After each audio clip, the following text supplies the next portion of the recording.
Les forces russes continuent de prendre des mesures défensives, à construire des fortifications et à déplacer du personnel sur la rive est du fleuve Dniepr, dans la région de Kherson, selon l'Institut pour l'étude de la guerre.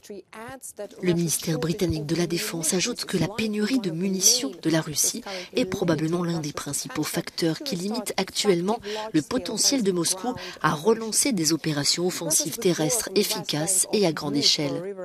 Le retrait de la Russie de la rive ouest du fleuve Dniepr le mois dernier a fourni aux forces armées ukrainiennes la possibilité de frapper d'autres nœuds logistiques et d'autres lignes de communication russes. Cette menace a très probablement incité les logisticiens russes à déplacer leurs nœuds d'approvisionnement, y compris les points de transfert ferroviaire plus au sud et à l'est.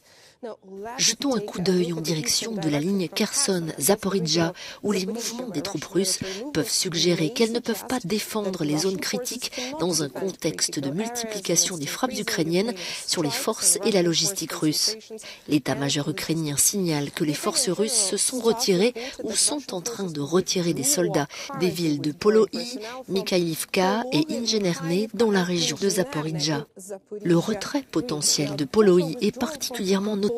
car la localité se trouve à un carrefour routier critique et les forces russes auraient probablement plus de mal à défendre Tokmak contre d'éventuelles opérations ukrainiennes sans le contrôle de ce carrefour.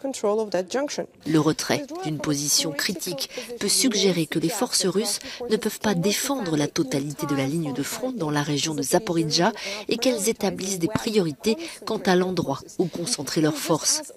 Il est tout aussi probable que les forces russes réorientent leur regroupement dans la région de Zaporijjia et qu'elles fassent revenir des hommes dans ces localités.